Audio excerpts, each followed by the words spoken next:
Hello student on my channel physics on paper. समझ के भी जाना और सब्सक्राइब करके भी जाना। Okay. Hello student, today's our first topic is electric field due to system of point charge. Electric field का कंसेप्ट क्या है ये हमने आपको पहले समझा दिया है, ठीक है।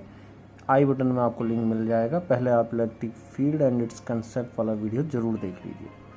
अब आते हैं हम electric field due to system of point charges कैसे हम निकालेंगे, ठीक है। इसके लिए हम क्या करेंगे, देखो कोऑर्डिनेट एक्सिस ड्रॉ कर रहे हैं, X axis and Y axis. अब ध्यान देना इसकी जरूरत क्यों पड़ी, सिस्टम ऑफ पॉइंट चार्जेस। होता क्या है, देखो अगर हमारे पास एक पॉइंट चार्ज है, सपोज ये कैसा चार्ज है, पॉइंट चार्ज, ठीक है। पॉइंट चार्ज पर पॉजिटिव चार्ज है, तो इसके अराउंड एक ऐसा फील्ड सेटअप हो जाता है, ऐसा रीजन बन जाता है जिसके अंदर हम क्या कहते हैं कि कोई टेक्स्ट चार्ज रख दो, अगर Q नॉट, ये क्या रहेगा, टेक्स्ट चार्ज,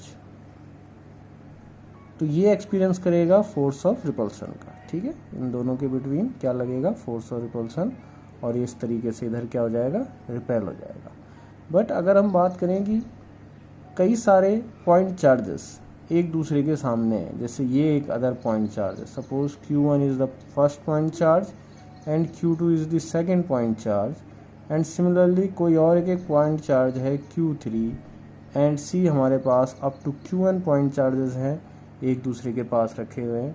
और इन सब की वजह से मुझे किसी एक पर्टिकुलर पॉइंट पर, इन सब पॉइंट चार्जेस की वजह से मुझे एक पर्टिकुलर पॉइंट पर अगर इलेक्ट्रिक फील्ड निकालना है, suppose P be the point at which we wish to calculate electric field due to all point charges, तो हमारे को क्या करना पड़ेगा, ये electric field due to system of point charges के कंसेप्ट को समझना पड़ेगा। ओके, ये शुरू करते हैं हमारा टॉपिक।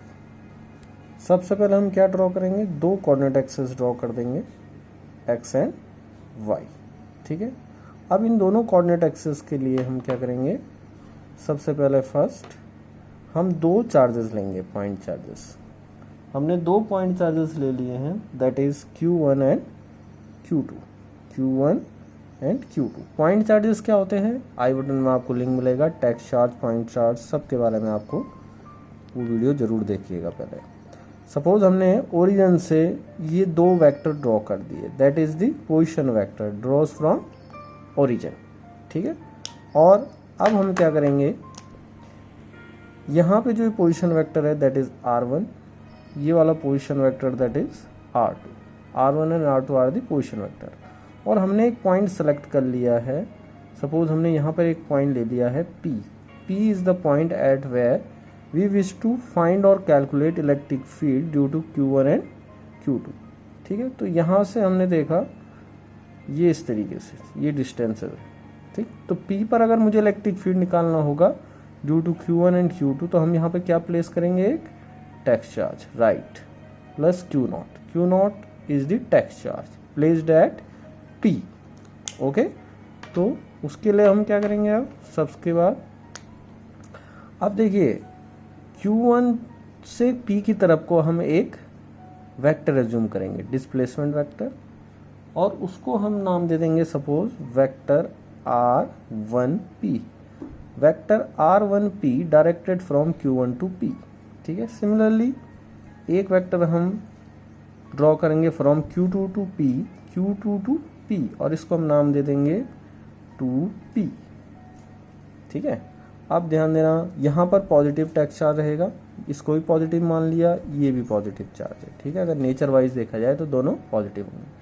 तो देखो P पर जो टेक्स्ट चार्ज प्लेस होगा Q1 की वजह से किधर को जाएगा, इधर को एक फोर्स एक्सपीरियंस करेगा, ठीक है। इधर क्या लगा उस फोर्स को, या जिधर फोर्स लगता है उधर इलेक्ट्रिक फील्ड भी होगा, तो इलेक्ट्रिक फील्ड का नाम हम सपोज क्या रख देते, E1, ठीक है। सिमिलरली Q2 इस टेक्स्ट चार्ज को किधर की तरफ रिपेल करेगा, ऊपर की तरफ, ऐसे, और इधर हमने क्या नाम दे दिया इसको, E2। E2 किसकी डायरेक्शन है, जो फोर्स लगेगा Q नॉट पे ड्यू टू Q2, ठीक है। अब ये दोनों वेक्टर है E1 एंड E2, तो इन दोनों की वजह से जो according to parallelogram law of vector addition if E1 and E2 two adjacent side of a parallelogram, तो उनका जो डायगोनल होगा वो क्या देगा हमको, रिजल्टेंट देगा, that is E1 plus E2, E1 plus E2। ठीक है, तो ये तो बना आपका डायग्राम। अब स्टूडेंट आपको एक डेफिनेशन की तरह याद रखना है कि इलेक्ट्रिक फील्ड एट P, ये क्या होगा, सपोज हमने उसको नाम दे दिया EP, equal to the vector sum of electric field due to all individual point charges. अगर दो ही पॉइंट चार्जेस है तो E1 प्लस E2 आएगा, और अगर उसमें कई हैं, suppose there are n number of point charges, तो लास्ट में हम क्या लिख देंगे, En। तो डेफिनेशन के अकॉर्डिंग अगर हम सिस्टम ऑफ पॉइंट चार्जेस की वजह से इलेक्ट्रिक फील्ड देखेंगे P पर, तो that is equal to the vector sum of electric field due to all individual point charges at P। ठीक है, EP is the electric field at point P, किसके equal होगा, वेक्टर सम के, electric fields के vector sum के। Okay, अगर हम definition wise देखें तो डेफिनेशन क्या बन जाएगी, electric field at P equal to the vector sum of electric fields due to all individual point charges at P। Okay, और जब हम इस पॉइंट चार्ज और इस पॉइंट की बात करेंगे तो हम प्रेजेंस ऑफ अदर जो पॉइंट चार्जेस हैं को नेगलेक्ट कर देंगे, ध्यान देना। जब हम इसकी और इस पॉइंट की बात करेंगे तो हम presence of other point charges को हम क्या कर देंगे, नेगलेक्ट कर देंगे। तो जब हम E1, E2, E3, E4 और En इलेक्ट्रिक फील्ड की बात करेंगे तो वो खुद ही में हम क्या करेंगे, उनको और उस पॉइंट को जहाँ पर हमने इलेक्ट्रिक फील्ड निकालना है को कंसीडर करना है और उनको नेगलेक्ट कर देना उस टाइम पे। ओके स्टूडेंट, ध्यान देना, अब हम डिस्कस करेंगे कंटिन्यूअस चार्ज डिस्ट्रीब्यूशन। ठीक है, तो देखो हमको पता है जैसे कि माइक्रोस्कोपिक लेवल पर अगर हम चार्ज की स्टडी कर रहे हैं तो चार्ज कैसा होगा, माइक्रोस्कोपिक आपको पता है काउंटेबल होता है। काउंटेबल का मतलब हम गिन सकते हैं कितने चार्ज हैं, इंटीग्रल मल्टीप्लाई ऑफ इलेक्ट्रॉन के चार्ज था, हमने ये डिस्कस करा था, that is Q equal to Ne। ठीक है, तो Q इक्वल टू Ne के अकॉर्डिंग हमें पता है हम चार्ज को माइक्रोस्कोपिक लेवल पे काउंट कर सकते हैं। ठीक, तो यहाँ पर प्रॉपर्टी ऑफ क्वांटाइजेशन होल्ड करती है, वर्क करती है। ठीक, बट जब हम मैक्रोस्कोपिक की बात करें, मैक्रोस्कोपिक लेवल पर, तो चार्ज कैसा नहीं होता है, डज नॉट काउंटेबल, हम काउंट नहीं कर सकते हैं बहुत बड़े लेवल पर। अक्सर हम चार्ज की जो भी स्टडी करते हैं वो लार्ज स्केल पर ही करते हैं। ठीक है, तो लार्ज स्केल पर क्वांटाइजेशन प्रॉपर्टी क्या नहीं करती है, डज नॉट टेक्स प्लेस। ठीक है, तो जब बड़े स्केल पर क्वांटाइजेशन प्रॉपर्टी नहीं है, एग्जिस्ट करेगी, तो हम क्या करेंगे, चार्ज का जो डिस्ट्रीब्यूशन मानेंगे। ठीक है, तो चार्जेस हम कैसे इमेजिन करेंगे उसको कि एक रीजन है उसमें चार्ज क्या है, कंटिन्यूअसली डिस्ट्रीब्यूटेड है। ठीक है, इस रीजन में चार्ज का डिस्ट्रीब्यूशन कैसा है, कंटिन्यूअस। ठीक, यानी लार्ज स्केल पर जब चार्ज आएगा तो चार्जेस की क्वांटाइजेशन प्रॉपर्टी नहीं रह पाएगी, काउंटेबल नहीं रह पाएगा, और लार्ज स्केल पर हम चार्जेस का डिस्ट्रीब्यूशन, क्योंकि काउंटेबल तो है नहीं, वो क्या करा हुआ है, स्प्रेड हो रखा है एक कंटिन्यूअस मैनर में। तो इसी को अब कैसे स्प्रेड होगा, जैसे कोई एक लाइन है या एक वायर है, उस वायर में हमने क्या रखा हुआ है, इसमें चार्जेस एक एंड से जाके दूसरे एंड से निकल रहे हैं। तो सपोज इस पर जितना भी चार्ज है वो बहुत ज़्यादा चार्ज है लार्ज स्केल पर। ठीक है, अब ऐसी कोई सीट है, ये एक सीट है, तो इस सीट पर क्या होगा, चार्जेस यूनिफॉर्मली डिस्ट्रीब्यूटेड है बट लार्ज अमाउंट में। ओके, तो इसी को बोलते हैं कंटिन्यूअस चार्ज डिस्ट्रीब्यूशन। ओके, तो स्टूडेंट आते हैं अपने अगले टॉपिक पर, that is different type of continuous charge distribution.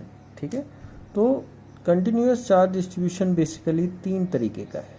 कितने टाइप के हैं, तीन तरीके का, first, second and third. Okay, तो जो पहला चार्ज डिस्ट्रीब्यूशन है that is continuous charge distribution, that is line charge distribution. ठीक है, कंटिन्यूस चार्ज डिस्ट्रीब्यूशन का पहला टाइप आएगा लाइन चार्ज डिस्ट्रीब्यूशन। दूसरा आएगा इसमें second, that is area distribution, charge distribution. And third आएगा इसमें वॉल्यूम चार्ज डिस्ट्रीब्यूशन। ध्यान देना, ठीक है। तो तीन तरीके के चार्ज डिस्ट्रीब्यूशन होते हैं, ठीक है। चार्ज तीन तरीके के, ये देखो 1D, 2D एंड 3D। तो चार्ज का डिस्ट्रीब्यूशन हम 1D, 2D और 3D में कैसे लेते हैं, आइए समझते हैं। तो स्टूडेंट, अगर हम बात करें लाइन चार्ज डिस्ट्रीब्यूशन की, तो इसमें जो चार्ज होगा, सपोज एक वायर ले ली हमने, एक थिन वायर, उस वायर पर हमने क्या कर रखा है, चार्ज यूनिफॉर्मली इसके ऊपर डिस्ट्रीब्यूटेड है।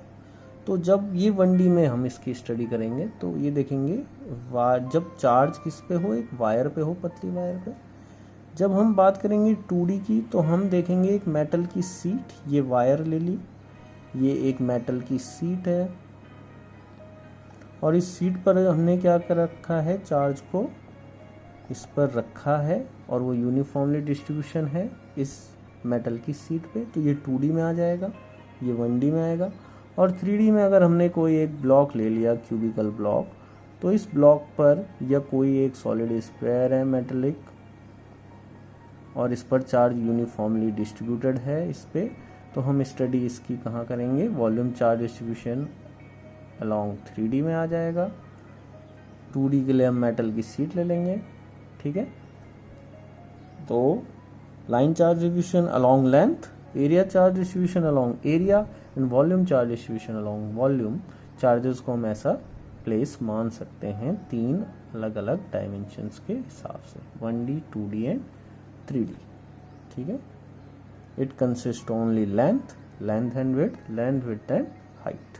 ओके, देखिए student, line charge distribution and charge density. तो अगर मैंने एक वायर ले ली जिस पर Q चार्ज कंटिन्यूसली क्या है, ये यूनिफॉर्मली डिस्ट्रीब्यूटेड है, चार्ज का डिस्ट्रीब्यूशन कंटिन्यूस है, और इसकी जो लेंथ है दैट इज कैपिटल L। तो चेको चार्ज डिस्ट्रीब्यूशन जब वायर में हो, एक पतली वायर 1D के अलोंग हो, 1 डायमेंशन के अलोंग, तो उसको बोलते हैं लाइन चार्ज डिस्ट्रीब्यूशन। अब आती है चार्ज डेंसिटी। तो चार्ज डेंसिटी जब तीन तरीके के चार्ज डिस्ट्रीब्यूशन है, तो चार्ज डेंसिटी भी तीन ही तरीके की होगी। तो पहले तरीके की चार्ज डेंसिटी जो होती है that is line charge density, ठीक है। क्या कहेंगे उसके लिए, लाइन चार्ज डेंसिटी। तो लाइन चार्ज डेंसिटी किससे डिनोट करते हैं, that is denoted by lambda. तो ये होता है आपका student charge on wire, ratio है एक तरीके का, अपॉन लेंथ ऑफ वायर, ठीक है। तो as you can clearly see that charge on wire Q है और उसकी लेंथ कितनी है, L। तो जो लाइन चार्ज डेंसिटी आएगा that is equal to Q/L, ठीक है। यूनिट की बात करें अगर, यूनिट ऑफ लैम्डा, तो यूनिट क्या आ जाएगा, देखो चार्ज का क्या आएगा, कूलम अपॉन, इसको हम मीटर ले लेते हैं, ठीक है। तो क्या बन जाएगा, कूलम पर मीटर, और कूलम मीटर -1। ओके, तो ये फॉर्मूला हो गया है लाइन चार्ज डेंसिटी। अब स्टूडेंट, अगर हम एक एलिमेंट्री पोर्शन इसमें से ले लें, इस वायर में से एक एलिमेंट्री पोर्शन ले लें, तो क्योंकि पूरी वायर पे चार्ज अगर Q है, तो इस एलिमेंट्री छोटे से पार्ट पर अगर हमने चार्ज कितना लिया, dQ, और इस छोटे से पार्ट की जो लेंथ है उसको सपोज हमने कितना ले लिया, dl। तो जो लैम्डा है ये हम ऐसे भी लिख सकते हैं, देखो lambda equal to small portion पे जितना चार्ज है अपॉन स्मॉल पोर्शन की जितनी लेंथ है, lambda equal to dQ upon dl। तो charge density is also given as small part of charge, small length of the wire. Okay, एक important point इसमें आप याद रखेंगे, डेरिवेशन और न्यूमेरिकल में काम आएगा आपके। Charge density of circular ring of radius small a। अब हमने क्या करा, देखो ये जो वायर है इसको हमने बेंड करके क्या बना दिया, अगर एक रिंग में बेंड कर दिया, ठीक है। इसको बेंड करते ही ये क्या बन जाएगी, एक रिंग बन जाएगी, सर्कुलर रिंग। उस पर भी चार्ज कितना रहेगा, क्यू, क्योंकि चार्ज तो क्यू ही है, बट जो उसकी लेंथ है वो चेंज हो जाएगी उसके सरकमफेरेंस में। तो जो एल है, कैपिटल एल बिकम कितना, सरकमफेरेंस, ठीक है। तो सरकमफेरेंस इक्वल टू कितना आ जाएगा, 2 पाई, अगर देखिए इसकी रेडियस कितनी है, ए है, तो 2 पाई ए बन जाएगा। तो जो इसकी चार्ज डेंसिटी आएगी, रिंग की जो चार्ज डेंसिटी आएगी, लैम्डा तो चार्ज डेंसिटी है ही, line charge density, Q upon, अब लेंथ अगर वायर होती तो लेंथ आता, रिंग है तो circumference, that is 2 pi a, ठीक है। स्क्रीनशॉट आप ले सकते हैं जहां पे आपने समझा। फ्रेंड, हम समझते हैं area charge distribution and area charge density. तो सपोज कंसीडर करा एक मेटल की सीट, इस मेटल की सीट पर चार्ज कंटिन्यूसली डिस्ट्रीब्यूटेड है, चार्ज Q है और उसका एरिया A है, ठीक है। तो सबसे पहले हम यहाँ पे देखेंगे कि जो देखो डिस्ट्रीब्यूशन तो हो गया किसके अलोंग, 2D के अलोंग, क्योंकि इसमें लेंथ और विड्थ दोनों है, तो डिस्ट्रीब्यूशन तो हो जाएगा इसका कैसा, एरिया डिस्ट्रीब्यूशन 2D वाला, ठीक है। डेफिनेशन पीछे बता दी है। अब बात करते हैं इसमें कि चार्ज डेंसिटी क्या होगी। अब चार्ज डेंसिटी कौन सी आनी चाहिए, एरिया चार्ज डेंसिटी। अब देखो एरिया चार्ज डेंसिटी को किससे डिनोट करते हैं, देखो सिग्मा, सिग्मा का सिंबल ये है, इक्वल टू वही जैसे charge on sheet upon area of sheet, ठीक है, एरिया ऑफ सीट, ठीक है। तो that is equal to sigma equal to charge कितना है Q अपॉन एरिया कितना है A, ठीक है। अगर आप इसकी यूनिट लिखना चाहें तो आप लिख सकते हैं कूलाम पर एरिया की यूनिट क्या होती है, देखो length into width, metre into metre, metre square, coulomb metre -2, ठीक है। ये इसकी क्या भी आ गई है, यूनिट भी आ गई है, ओके। तो सिंपल डेफिनेशंस हैं। अभी स्टूडेंट एक और इम्पोर्टेंट चीज़ हम डिस्कस कर लेते हैं, that is charge density of spherical conductor of radius R. होगा क्या, अगर हमने एक सीट है, पेपर है कोई सा भी, इस पेपर को हमने क्या करा, एक स्पेयर के फॉर्म में बना दिया, स्पेरिकल हॉलो स्पेयर बनेगा, ठीक है। इस पेपर की सरफेस को हमने क्या बना दिया, एक हॉलो स्पेरिकल कंडक्टर के फॉर्म में अगर इसको बना दिया, क्योंकि ये सीट है मेटल की, इसको हम बेंड करके और मोड़ के हम इसको क्या कर सकते हैं, मॉडल टाइप में एक स्पेरिकल बॉडी बना सकते हैं। स्पेरिकल कैसा स्पेयर, हॉलो स्पेयर, ठीक है। तो होगा क्या, उसमें भी इसकी सरफेस पर चार्ज क्या हो जाएगा, वही रहेगा, सरफेस पे चार्ज पॉजिटिव, जैसे इस सीट पे था। ये स्पेरिकल बॉडी है, ठीक है, स्पेरिकल है, इसी सीट को हमने बनाया। अब देखो इस पर चार्ज तो अभी भी Q ही रहेगा, लेकिन जो इसका एरिया है, पहले सीट का एरिया अगर हम देख रहे हैं कि क्या था, सिंपल लेंथ इनटू विड्थ रहता है, सीट का एरिया क्या रहेगा, लेंथ इनटू विड्थ। बट अगर हम स्पेरिकल बॉडी का अगर एरिया देखें, सरफेस एरिया, कौन सा एरिया, सरफेस एरिया, तो that is equal to 4 pi R square, ठीक है। कितना रहेगा, 4 पाई आर स्क्वायर, क्यों, आर क्या है, इसका रेडियस है, ठीक है। तो आपने सिंपली इसको याद रखना है, देखिए सिग्मा इक्वल टू Q इस पर नेट चार्ज है upon surface area, surface area, ठीक है, equal to Q upon 4 pi R square. इसको भी आप याद रखेंगे, ठीक है। देखिए स्टूडेंट, जो लास्ट तरीके का डिस्ट्रीब्यूशन है that is volume charge distribution and volume charge density, ठीक है। चार्ज डिस्ट्रीब्यूशन के अकॉर्डिंग ही उनके चार्ज डेंसिटीज के भी नेम, ठीक है। तो वॉल्यूम चार्ज डेंसिटी हमने एक क्यूबिकल ब्लॉक ले लिया जिसका वॉल्यूम V है, जिस पर चार्ज Q है, ठीक। अब देखो इसको डिनोट करते हैं वॉल्यूम चार्ज डेंसिटी को रो से, तो that is rho equal to charge, देखिए अभी भी फॉर्मूला वही है, चार्ज ऑन ब्लॉक जो क्यूबिकल ब्लॉक है अपॉन वॉल्यूम ऑफ ब्लॉक, ठीक है।